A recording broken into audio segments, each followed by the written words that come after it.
The biggest thing I would tell people is courage is ugly. It just is. And so when we're in a really scary time and we're trying to be resilient, even if we're doing the right things and it feels awful. And, one of the things I said in that commencement speech, which I believe, is that, courage isn't pretty. It's got a runny nose and ugly cries. And like that's your courageous moment when you're feeling all of that fear, all of that uncertainty, and you keep moving through whatever it is. It doesn't mean you're moving fast. It doesn't mean it feels good.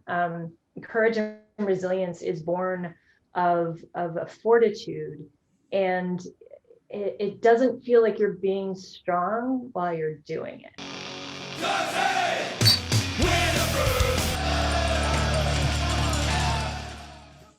On this episode of Brews BizDev, my illustrious guest is Beth Miller, the Executive Director of the Creative Education Foundation.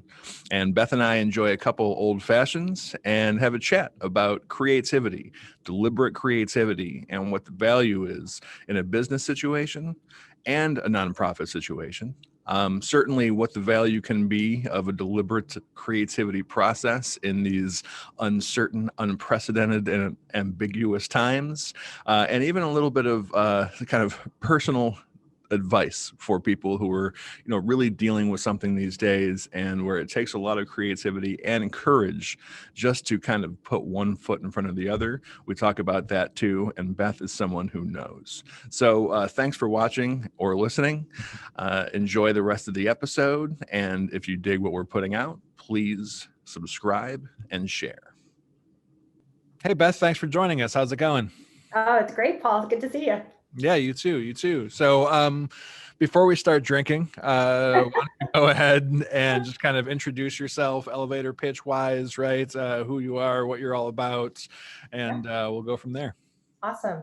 So my name is Beth Miller. I am the Executive Director of the Creative Education Foundation, which was actually founded in Buffalo back in 1954 by Alex Osborne. So you may not have known that Buffalo is the birthplace of creative problem solving.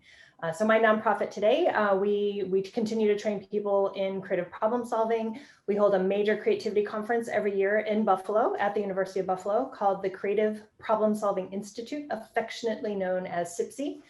We're now virtual until things get healthier in the world, but we're looking forward to bringing it back to Buffalo in 2022. In addition to that, we published the Journal of Creative Behavior, which is the longest running academic journal in creativity in the world. And we run a lot of programs training teachers and professionals in deliberate creativity and creative problem solving. Nice. Very cool. That's a lot of creativity. Yeah. The whole thing. Beautiful. And why don't you tell our viewers and listeners what it is we'll be drinking? Oh, all right. So I am in Boston, and there is a little distillery right down the street. Oh. So this is South Boston Irish whiskey, located on Dorchester Avenue. I'm in Dorchester, just south of Boston. It's an adorable little distillery. You can do a tour, which basically is comprised of spinning in a circle, and that's it. You do everything. And I think this is their best product. It's a really smooth, kind of light colored Irish whiskey. And I'm having a old fashioned with it. With my Woodford cherry, which is delicious. It's a fancy cherry. Oh, nice. The cherry on top. Beautiful. Yeah. And I am also having an old fashioned, but you can see, it's a lot darker than yours. Oh. I don't think I've used enough ice, but here's a twist on a classic theme. This came in a can. What? So this is Tip Top Proper Cocktails old fashioned in a can, 74 proof, which is pretty impressive. They maintain that high proofage after mixing it. And this is provided, they sell these down at a place called Noble Root, which is a local independent curated liquor store it's like 2 blocks from our office here. So, we, like you are, right, trying to support local wherever we can, even if it's just a distributor. There are a lot of, there are some local distilleries, but this I've had before, and it's nice. I probably did not use enough ice, hence the dark color. So I might start slurring a little early on in this one, but well, cheers. Here's to it. Cheers. Mm. I checked my proof afterwards, and mine's 80 proof, so I guess that means I'm winning. Yeah, but then you mix it with something. That's true. So that cherry, that Woodford cherry, really brought down the proof. The cherry is soaked in bourbon too. So yeah. This is 74 proof with the sugar and the bitters already in there. Oh, all right. And yeah, they have other canned ones down there too. They're not close to this in the proof scale, so we'll see. We'll see how this turns out. Creativity. Yes. That seems like a relevant subject for our conversation today. Yeah. And also, and you mentioned like the Buffalo connection, actually, that you were, the organization was founded here. I have heard something about that besides just the research I did for this conversation. Some other folks who had split out from there, and now I'm drawing a total blank, and so I'm not even going to do half name things and first name, because all I can come up with is Roger's first name. Roger Firestein. yes. Very well done. Yeah, another agency here has done a lot of work with him, and I know him because they used to be a client of mine back in the day. So I know Roger. I know the other Beth. That's Zach. Yes. And when our common friend, our mutual friend, Greg Shoemaker, who made our introduction here and introduced you into the conversation, when he first said, yeah, I think this, this person, Beth, would be great. She's from, Creative. I'm like, oh no, I know Beth. That's great. He's like, really? That's weird. She's in Boston. And then we realized, other Beth. Oh, there's two Beths. Okay, excellent. So I do know some folks that have come out of that camp. And the great, obviously there's a lot of variety of the different kinds of work and workshops and stuff that come out, but I've always been a big fan of the idea, right, of being able to be more creative intentionally, right, like deliberate creativity, especially for those of us who don't necessarily automatically consider ourselves creative based on, the normal definitions of that. Like, well, I can't draw, right? I can't write, I can't. So if why don't you talk a little bit about what it is, like what deliberate creativity kind of means and who it benefits that maybe we wouldn't normally think of on an everyday creative basis. Yeah, absolutely. The short answer to the second question is everyone, but we'll get to that. So I'll just, here's how it started. I'll just give you a little bit of the history since it's relevant to the folks in Buffalo. So CEF was founded by Alex Osborne. He was one of the original advertising madmen, the O in BBDO, which is a multinational PR and marketing firm. And he's known as the father of brainstorming. There's some debate about whether or not he really invented it, but for all intents and purposes, he's the one who brought kind of brainstorming to the fore. And what Alex really believed, and why he started this nonprofit when he retired, is because he really believes everybody is creative and that people can learn to be more creative. So just like exercising, it's a muscle you can work out and you can become stronger, more agile at it, more spry. So he really was passionate about helping people unlock their own natural creativity. So obviously, as you mentioned, a lot of people, when you think about creativity, we think about the arts, and obviously there's a ton of creativity there and a lot of inspiration. That's really, really important. But how does applying creativity lead to innovation? That's really what we do. So creativity is the point of entry to unlocking innovative thought, products, etc. So when we teach creative problem solving, we use an updated version of Alex Osborne and Sydney Parnes's creative problem solving process. Sydney Parnes was an academic, and he and Alex partnered up to develop the creative problem solving process, and Sid ended up running the organization for many years. What I love about their partnership is that it's a corporate academic partnership that came together. And I think that's super unique in what creative problem solving is. It is an academic discipline. It is science-based, but there's also a practical business application. And I think from our very genesis, that kind of two sides of that coin were part of our DNA, if you will.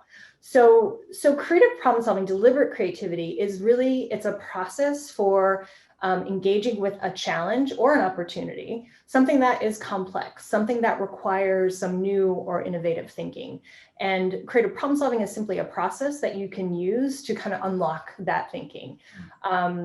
So yeah, so I'll stop there. See if you have any questions Cool. from there. Excellent. Keep going. Well, thanks for being here. Now, we nailed it. We nailed it. So here's a question, because obviously we chatted kind of about the ramping back into a new normal, which I don't know how many episodes I get to have these kind of cliched kind of parts of the conversation, right? Because everything's been different and everything's been oppressive and those kinds of things. So, but interesting for me and the creativity piece is that not only have there been new challenges, which would require creativity, frankly, the psychological impact of everything that's been happening, and I'm like, pandemic and beyond, right? It's been something the last year to 50, and so the impact of all of that on people also inhibits any kind of sort of called natural creativity, right? Because the more we get pressed back into that lizard brain kind of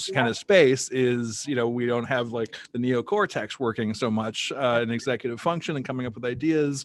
So in a situation where creativity is most needed, and where it's harder perhaps to access normally than it normally is, what have been the specific challenges you've seen, right? Like the people coming to you, like looking for answers and looking for help. What have you seen have been the challenges? And if they're kind of aligned with what I just said, where have you started the process of being able to free people up so that they can start to work on things in new ways? Right. That's an awesome question. So, one of the reasons that creative problem solving works is that when you are feeling fatigued or overwhelmed or like this is just too much, it gives you really explicit steps, right, to move through. So it's a thing. It's written down. You can follow the pathway to it. So that there's a certain amount of security that comes with that. Part of what we're grappling with in these very uncertain times is negotiating the ambiguity of this time. We don't know what's next. We don't know how long it's going to last. We don't know how it's going to affect our jobs, our families. There's a lot of unknown, and it's like, elemental stuff. It's life stuff. So that's super scary. So you do get into that lizard brain, like fight or flight. I can't deal with this. So what the process does is it kind of helps you short circuit that a little bit and say, all right, well, what steps can I take? So a lot of what I've been seeing, I talked to a lot of other nonprofit leaders. So when the pandemic first hit, especially folks like us who do big public events, I'm like, oh man, we're gonna have to cancel our conference. Like that's most of my operational income. Am I gonna have to let people go?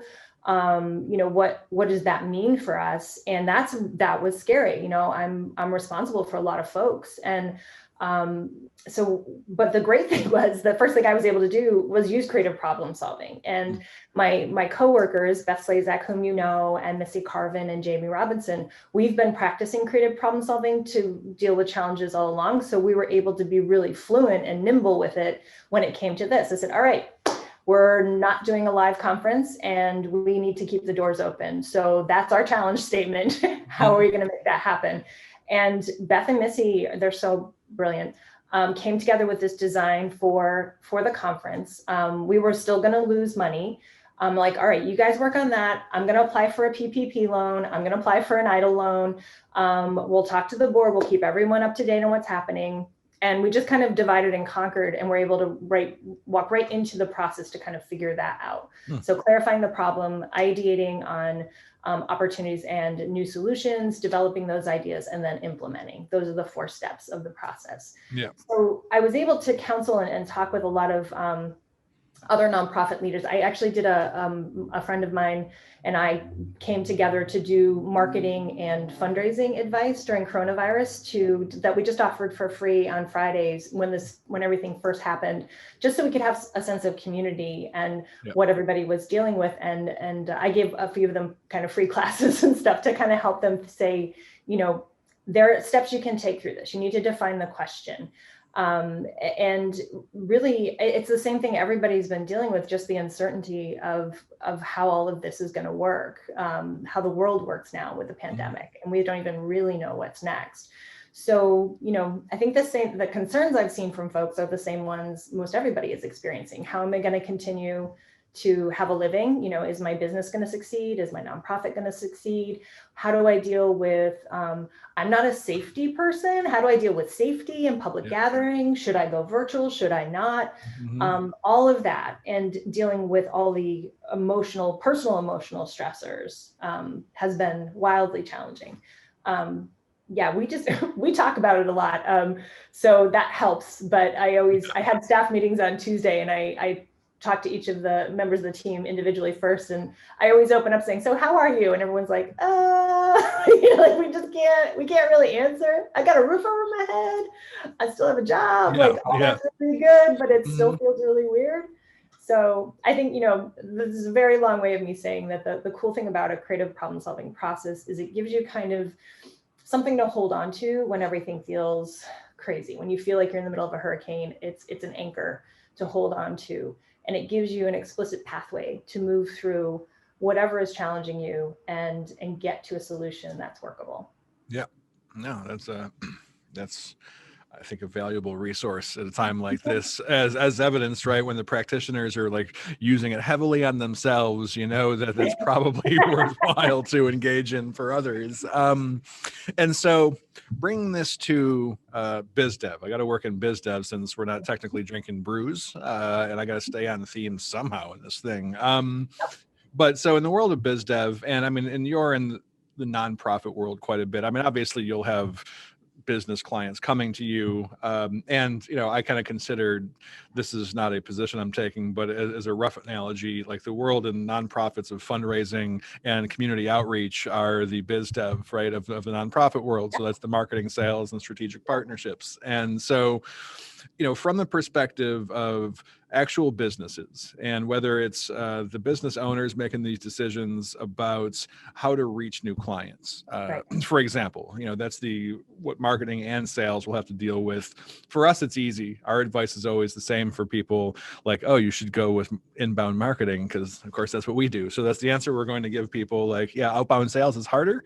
That makes sense. Like, we should change your approach to the one that we're using, but that's biased and not always true. So we just released an episode today with a sales consultant, just so we can give answers that point in the other directions from what our biased answer is. But from whether it's the business executive team or the marketing and sales leaders in an organization who are trying to work out new solutions for new versions of the problems that have always existed, you made a fairly quick reference to the 4 kind of steps of your process, right? So I don't want to create some hypothetical that's so specific that people can't relate to it, or have a super generic conversation. But if someone's going to sit down and engage in their own, like the first step being some DIY version, they look at the second page on your website so they can read what we're about to say right here. What I'm interested in hearing about is, in those 4 steps,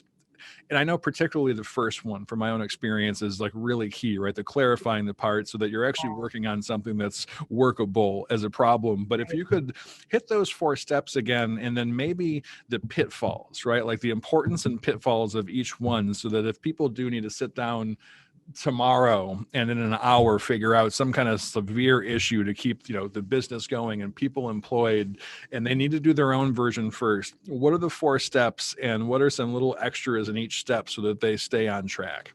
Yeah, absolutely. So yeah, you're absolutely right. Clarify is the first step, and it's kind of the most difficult. And we often, if you work in a business and you keep coming up against the same problem year after year, that's pretty much a guarantee that you're not answering the right question, and that's why you haven't solved it yet. So clarifying what the actual problem is, what the actual question is, may not be what you first think it is. One of the things that we do to really get to the core question is to use a very simple invitational stem. We'll invite people to say, what if, right? What if I could run my business through the pandemic and keep everybody employed? What if, what is that? You let go of we can't do that because of the budget, we can't do that because of this, put that all aside and ask yourself, what if? And then kind of collect those ideas. And what that will, if you work on that, that's just a really simple tool, can help you really identify and push yourself to keep saying what if, and doing it with a group will really help. And you may get to that core thing. How might we take this year as an opportunity to not work at all and be strategic and still pay everyone? Maybe that's the core question. Not how do I sell more stuff, but getting at really the thing you're really concerned about, keeping people employed, keeping new ideas coming, opportunities that might exist within the challenge that you don't see. So one of the things that we noticed, and you can ask, everyone likes, I love it when people confuse me with Beth Slazak because they all like her a lot more than me. So that's always a benefit. So I worry a lot about, like, I'm the boss, right? I worry about cost. I worry about making sure that we're making our margin. Like, that's the stuff I have to keep an eye on. And at the same time, I know creativity could really help people right now. So how can I meet a need and still keep the doors open? That was one of my key questions. And what we did is we developed some free curriculum. I started on my own doing advising with other nonprofits about fundraising and marketing in partnership with my marketing friend. How might you give back? So I would say, to connect back to your other question, this is a time right now where people are scared. Like, it's scary. We don't know what's next. And we all have our own gifts and assets at our organizations that we might be able to help. One of the things that's been really successful and good for us is that this past year has become an amazing kind of relationship building opportunity, because I was able to offer more stuff for free because we were doing it virtually. I'm not renting a university campus. I'm not traveling anywhere. All my hard costs are gone. So there's nothing keeping me from doing more free stuff. And so that was a way for me to kind of build my marketplace. Other examples of adaptive creativity everybody has seen are, hockey manufacturers changing to making face shields for hospitals. We have an adhesives company partner that changed their equipment to make face shields for hospitals. That's all adaptive creativity that's serving a need, right? So, and their asset was the equipment and the people they have to run that equipment, and just reprogramming it to do this other product. So creativity is a way of looking at what assets you have that you can mobilize. And if you've clarified and asked the right question, and it's probably around keeping business, it's probably about getting new business, it's probably about staying relevant, then, and your need to have money coming in, maybe relationship building is the thing. So how might you give something for free that will have a benefit in the long run? For us, we beat our annual fundraising goal by $15,000 this year. And that's a lot. We don't have a big annual fund. Annual fund is small gifts, right? Yeah. People gave us more this year because we showed up for them, right? So clarifying the richness of that and kind of hanging in with clarifying the question, you can really identify needs, but also opportunities, right? So we think a lot about facing challenges, but there's always an opportunity in the challenge. The next step is ideating, and this can get a bad rap, right? So ideating is brainstorming, and you'll see articles, people like, brainstorming, it doesn't work, blah, blah, blah. Yeah, okay, brainstorming does not work to solve problems if you don't couple it with on its own. It doesn't work by itself, right? You can't just spit ideas out and then expect magic to happen. That's not how it happens. So we'll get to that. But ideation is really, I have a friend who's a favorite trainer of mine. She has a really great way of putting it.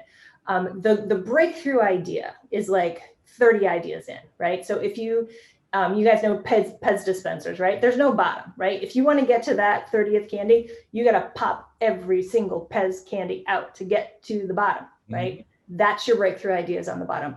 Here's what's worse. You have to do it every single time you want a new idea. That's why this is a process. You don't ever get to the point where, oh, I've been doing this for a really long time, I instantly have a great idea. You might move more comfortably and fluently through the process, but you don't instantly get to breakthrough ideas. Yeah. So ideation is a way of using various tools to come up with that 30th idea. We do a lot of stick 'em up Post-its. So what's a way that we can build relationships during coronavirus? We could do this, we could do that. And you have people adding ideas. We like to use Sharpie. We have very particular about this. Sharpies, just sticky on the top, not sticky on the whole thing. Like, it's a lot of rules. Yeah. Not the accordion, Oh You don't man, have wow. to- no, it's very fussy. It's very fussy. So come up with a lot of ideas. Another way of ideating is one of my favorite tools is forced connections. So if you get to a place where I've only got 10 ideas, I can't come up with anything else. You're dealing with like, how can we, change our manufacturing to help with coronavirus?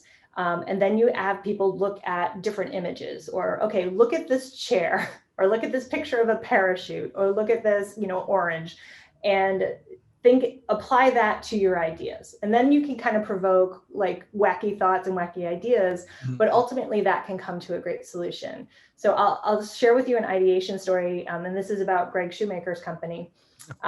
He was trying to work on, so his company recycles big lots of products, and it's super cool.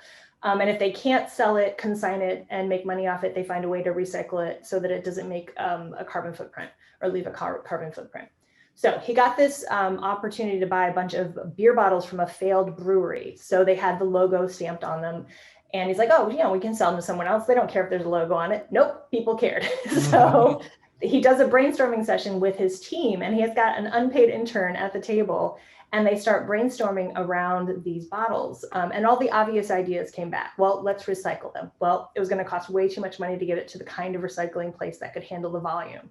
So spitting through all these original ideas, he's pushing them to ideate.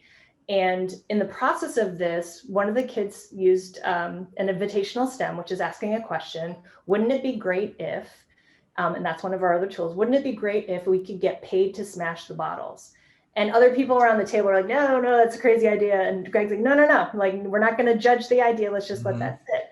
Well, that ended up being the answer. All around the world, there are rage rooms, and they will buy stuff for people to smash, and people pay to go in and smash that stuff. Yep. So Greg ended up selling this huge lot of beer bottles to get smashed in I think Canada and India, and they ended up making a profit off it because that intern had the wild and crazy idea that was supported by the question asking and the no judgment steps of the process to get through to the breakthrough idea. Yeah. So that's what ideation can do for you. It can make space for that idea. That's great. So develop is when you start kind of applying you really start by applying your criteria to the things that you've set up. So, and criteria is something you need to establish because not every idea is workable, right? You may not have the people to do it. You may not have the money to do it. So what are the criteria? So this project has to fit within this timeline and within this budget with these, human resources to get it done. That's when you test the questions that you ideated against fitting in the criteria, and then you can start refining them and developing them to be more workable. So developing is really important to kind of polishing up that great idea you had into something that you can actually execute, which brings you to the last step, which is to implement. And implementation isn't just it could be simple enough where you're like, okay, let's just do it. But generally speaking, you're going to want to break that down into steps, and accountability is really important. So when you get to implement, you want kind of short range goals, mid-range, and long range. So you want a kind of a timeline. So by next week, Jim in billing is going to create the prices for this new product. And then, in 4 weeks, so-and-so in marketing is going to have thus and such going out. And then by this time, they'll go out, and you have who's responsible and all that, which is super boring. It doesn't sound like it's creative, but it's how you take an idea from ideation to implementation. Yeah, it's how shit actually gets done, right? Yeah. It actually gets done. Exactly right. So I have an interesting situation in that we have 3 of my team members are wicked implementers. So this is also a management tool you can use if you know people's creativity style. So I have 3 people who like to get shit done, which is awesome, unless you're in a pandemic and you have to spend a lot of time clarifying, which they hate. So I recognize that having to be stuck in clarification when we can't act as much is going to really be fatiguing for them as a team. So as a manager, I can help them. I know to look out that we might not always clarify things because that's a kind of a weakness in our creativity styles. But I also know that by having them be in the clarify space for a long time, they're going to be pooped out. And I just need to give them some shit to do. So I was kind of making up jobs so they could just get shit done, so they could feel productive and energized by it. So using these steps as a management tool, it can, and knowing how people function, I'm right down the middle, by the way. I'm like right in the middle of all of those steps. So Yeah. nothing gets me very excited or very tired. So I don't know. I think that's what that means. Well, that's how you can walk the lines, though, right? Yeah, I'm like the designated hitter for any part of the step where anyone might get stuck. So that's my job. So that's good positions. Okay, cool. No, I think that's a great simple walkthrough. And I'm going to take a different angle with this because, and I wasn't thinking of this earlier, but I searched you. So anyone will be able to find interesting personal background based on what quickly comes up with I worry about what other Beth Millers you may have found now. I made sure. Well, here's how I clarified in my searching, right? It was Beth Miller creativity, Google. Okay. So I knew it was pretty likely that it was going to be coming up. And then in the videos, right? So I saw the commencement speech I believe it was, where you talk, personal background, which is great because it's the stuff that unless I listen to every podcast you've ever been on, you can't get to through the website or through stuff like that. And I want to touch on that, not so much on your particular story, but we just talked organizations, right? And businesses in particular. Yeah. So on the people side, where individual people have obviously challenges is like the lame euphemistic way of speaking about it, and problems, like seriously fucked up traumatic situations, like the whole run of things, right? Some groups more than others and all that stuff, but individual people in a situation, and including business situations, right? So if we're not talking about a management team, we're talking about someone who's going to lose their job if they don't figure out how to fucking sell something, and at home, like it's bad enough, and they're dealing with God knows what in the background normally, and then layer on recent decades and months. And so if we, looking from an individual perspective who's not likely to like run a workshop on themselves necessarily, or God forbid they end up in some kind of like hacky self-help workshop and, devoting their time and their money into something that turns into a sex cult later. I don't know. Sorry. Watching The Vow, and I've been in some self-help cults. So it's a personal subject, personal thing for me. So and trying to save people from that and from just then drinking themselves to death or like whatever the awful things are that can happen for someone, how can someone, drawing on your knowledge, sure, of creativity process, but also your own personal situations you've been through, what advice, let's say, or message can you give to someone who's working out their own stuff and trying to get by that way, and for whom creativity might be a bit foreign of a concept, and like, where do I start? What do you say to them? Yeah. All right. Thank you. I would say, first of all, everyone is creative every day. Like if you're figuring out how to get dinner on the table, get the kids to school, supervise them while doing your job, whatever solution you come up with to get through your day, you're being creative. You're doing it all the time. The biggest thing I would tell people is courage is ugly. It just is. And so when we're in a really scary time and we're trying to be resilient, even if we're doing the right things and it feels awful. And, one of the things I said in that commencement speech, which I believe, is that, courage isn't pretty. It's got a runny nose and ugly cries. And like that's your courageous moment when you're feeling all of that fear, all of that uncertainty, and you keep moving through whatever it is. It doesn't mean you're moving fast. It doesn't mean it feels good. Courage and resilience is born of a fortitude, and it doesn't feel like you're being strong while you're doing it. And so I think that's the biggest mistake people make. They think that they're not being brave. This actually came up. I was having a Zoom cocktail hour with former coworkers of mine, and I take great pride in this young man is now the executive director of an organization called Hartford Youth Scholars. Amazing organization. They help kids from the Hartford area access private schools by beefing them up academically. And Anthony, I was the second hire at that organization. I launched their fundraising platform, and Anthony was like the fourth hire, and I was in the interviews with Anthony. And we started talking about it, and he was so nervous. It was completely endearing. He was so nervous, and he's stuttering, and he's sweating, and he's so uncomfortable during this interview. And he stopped, and he took this like really big, painful gulp, like you could hear. And he said, "I'm sorry, I'm just really nervous." And he was telling me about how he wished he was braver, like the scholars that we have, because he's seeing how brave they are. And I said, Anthony, I think that was one of the bravest moments I ever saw. You're sitting in a boardroom, 3 people are interviewing you, you really want this job, and you stopped and you did this really vulnerable thing and just kind of said, I'm nervous, and named that. I said, I wanted you right then. I thought, this is a person who is going to be compassionate, who can name what he's feeling and isn't ashamed to do so. That's courageous. Now, I guarantee you, I know from him, he did not feel good in that moment, but it was a good moment. So I think the biggest thing is, I can't say that there's we go through big shit, right? I've lost jobs before. I've lost people I love. This is a whole other kind of, isolation from my nieces and nephews.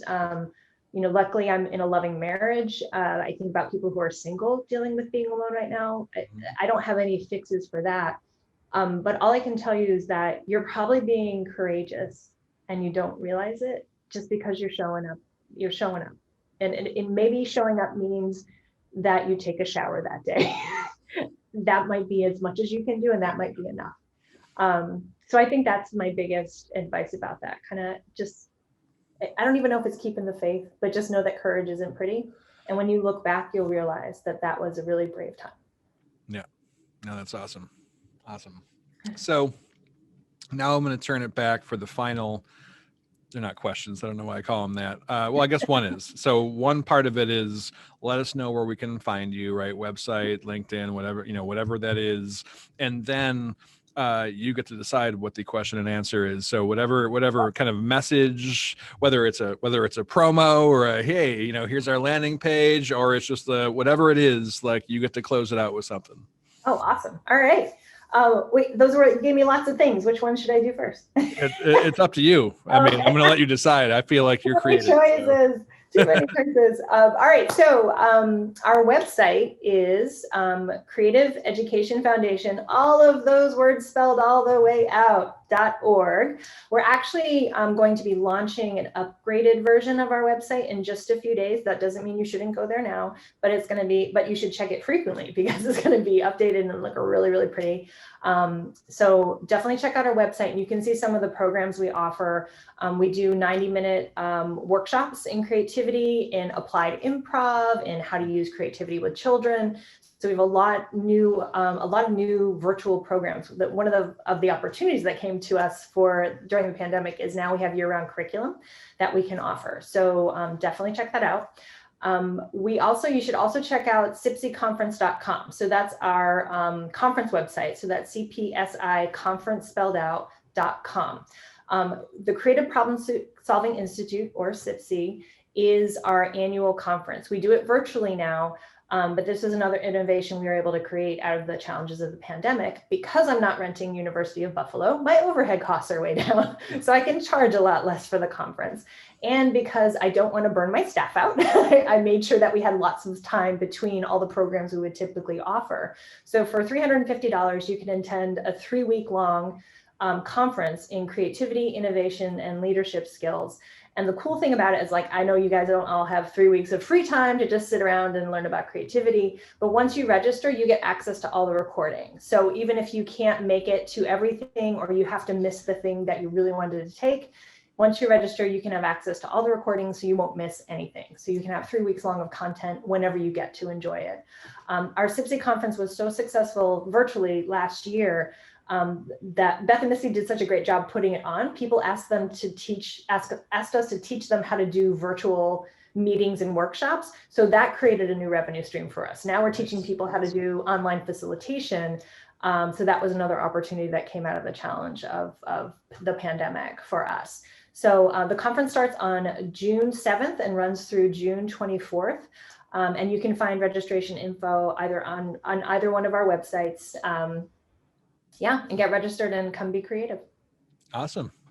Will do. No, that sounds cool. And yeah, talk about flipping it right now. Like, hey, we have to do a virtual conference, and now why don't we train other people how to do that, since we had to figure out how to do it well, right? Because Yeah. wow, has there been a range of quality in the virtual versions of things? Yeah. So yeah, so I highly recommend that. Without even having been there, let's all get better at doing things virtually, because we've got some time left in this thing, and even beyond that, some parts of this are better, right? Like you cut down on travel for things. There are certain aspects that hopefully we maintain, and they're only going to maintain if the value level and quality level is still there. So that's a Right. value add for sure.